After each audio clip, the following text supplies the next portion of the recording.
Olá, meus queridos, tudo bem com vocês? Professor Wagner Chaves, de Geografia, trazendo mais uma aula. E hoje a gente vai iniciar o nosso capítulo 3. Vamos começar a falar da Rússia. Só recapitulando, a gente já trabalhou nesse segundo bimestre alguns aspectos físicos da Europa, de relevo, clima. Começamos a falar de algumas características históricas, de unificação, reunificação, de alguns conflitos que aconteciam na Europa, sobretudo Europa Ocidental. E agora a gente vai falar da Rússia e do leste europeu, que é uma coisa um pouco mais diferente. Então, na aula de hoje, eu quero falar sobretudo das características físicas da Rússia. Então, vem comigo. Bom, pessoal, primeiro, a Rússia ele é uma importante peça nesse tabuleiro da geopolítica, porque ela é a principal herdeira da União Soviética, que acabou lá na década de 90. Ela possui grandes reservas de petróleo, carvão e gás natural. É um país extremamente rico, um país muito grande, então tem grandes fronteiras, e é um país que tem um poder militar muito grande. Então, como herdeira da União Soviética, o armamento soviético ficou quase todo com a Rússia. Então, armas nucleares e uma série de outras armas aí estão em posses da Rússia.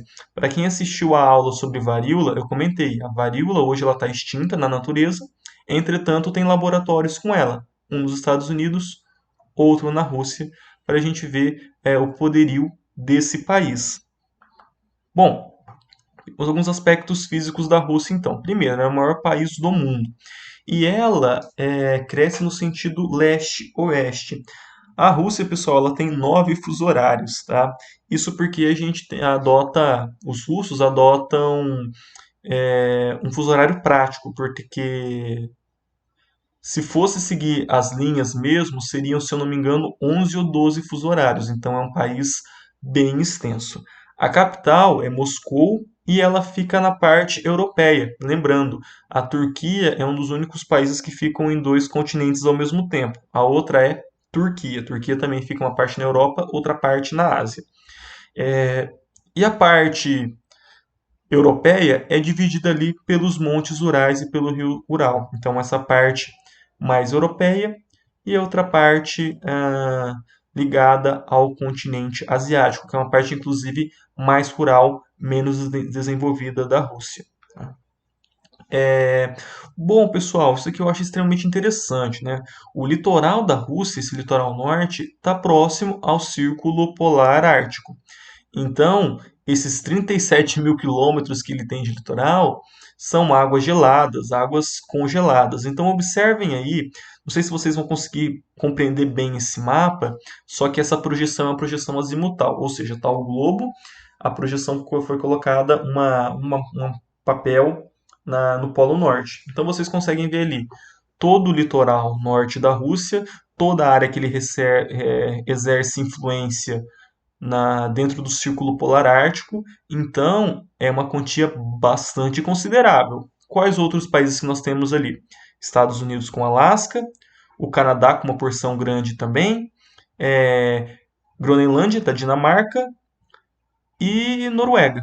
Todo o resto ali é Rússia. Então, hoje dentro da geopolítica existe uma fronteira e agora fronteira não é no sentido limite de país, mas é limite de influência mesmo, e sobretudo de posses marítimas, ali na região do Ártico, porque é uma região extremamente rica em petróleo, gás natural, tanto que há uns 2 ou 3 meses atrás, talvez um pouco mais, o Trump ele disse que queria comprar a Groenlândia da Dinamarca. Só lembrando, eles compraram já o Alasca, que pertencia à Rússia, e eles queriam agora comprar a Groenlândia, justamente para ganhar um espaço ali nessa área do Ártico, uma área de extrema importância geopolítica e com muitos recursos minerais. O solo da Groenlândia é extremamente rico também.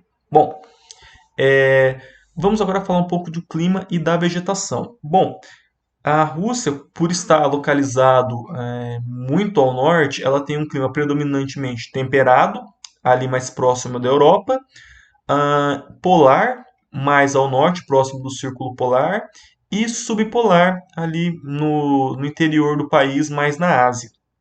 Os invernos na Rússia são extremamente rigorosos, sobretudo nessa área em azul escuro, ali na Sibéria.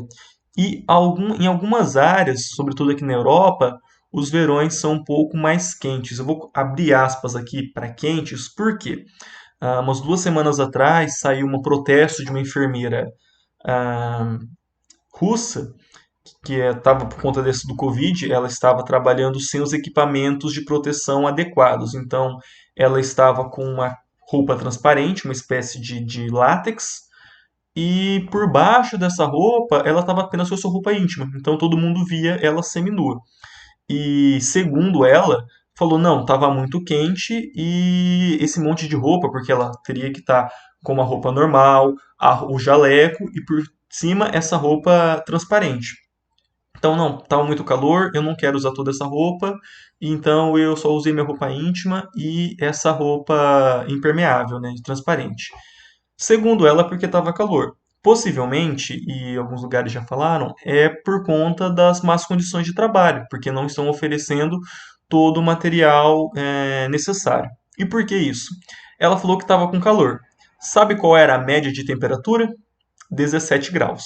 Então, 17 graus tá calor para um russo. Então, imaginem como que é a temperatura lá. Então, o frio é bastante rigoroso. As temperaturas mais baixas já registradas a gente encontra ali na Sibéria, em alguns lugares com menos 50 graus no inverno, lugares povoados, tá, pessoal? Não é o meio do nada, não. São lugares onde as pessoas moram. Então, a gente pode imaginar que é um clima bastante frio. Bom, e vegetação, pessoal?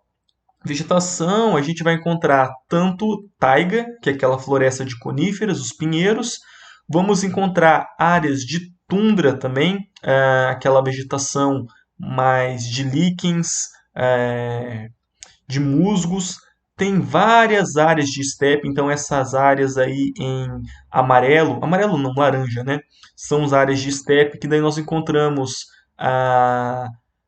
aquele tchernossolo, e nós também temos um tipo de solo muito específico na Rússia, que são o permafrost. Permafrost, pessoal, são solos permanentemente congelados. Então, olha aqui para vocês verem. A gente olha, vê uma vegetaçãozinha, uma graminha, vê um musgo e um líquen e acha que ali tem solo. Na verdade, não. É um pouco de matéria orgânica que se acumulou e permitiu gerar alguma vegetação bem rala, mas você cavou ali 1 metro ou menos, você começa a encontrar gelo. Só gelo. Isso aí é um permafrost. Nesses permafrost já encontraram, por exemplo, mamute congelado. Mamute não é os ossos do mamute, não. É pele, é ele todo congelado. Já encontraram lobos. Então sugiro que vocês pesquisem aí o que estão encontrando aí. Então encontraram um lobo de 18 mil anos, que parece que morreu ontem, mamute, porque esse ambiente permite a conservação desse tipo de animal. Bom, relevo, pessoal. O relevo, assim como toda a Europa, ele possui grandes áreas de planície. Aí a gente associa planície, a estepe, aquele clima um pouco mais frio, mas não tão frio como ao norte, e o Chernossolo, esse solo de matéria de escura. Então, a gente encontra na Rússia grandes extensões de plantação, sobretudo de trigo, né, desses cereais que crescem em lugares mais frios, ou de rebanho de gado, ou de ovelhas, de caprinos, ovinos e caprinos. Tá? E só na parte asiática, bem mais ali ao leste, que a gente vai encontrar algumas áreas de planalto, que é o planalto siberiano, e algumas áreas de montanhas também. Tá? Mas boa parte do território russo é formado de planícies, ok? Bom, pessoal, e falando agora de recursos. Bom, a Rússia é um país extremamente rico em carvão, petróleo e gás natural. Em alguns momentos recentes, a Rússia inclusive passou a Arábia Saudita na produção. Lembrando, o país com maior quantidade de reservas de petróleo é a Venezuela.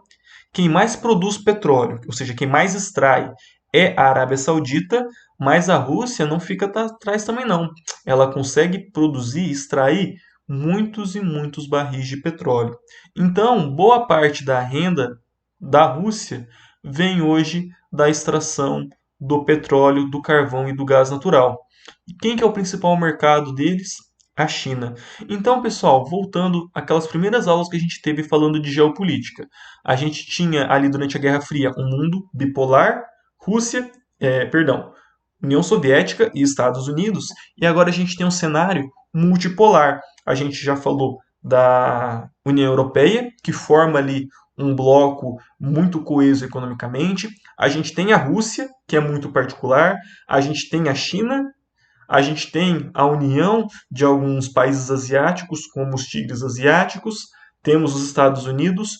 Todos eles brigando nesse tabuleiro geopolítico, brigando para conseguir mais recurso, brigando para conseguir mais mercado, brigando para conseguir mais território, como o caso do Trump querendo comprar a Dinamarca, porque eles sabem que isso é extremamente importante.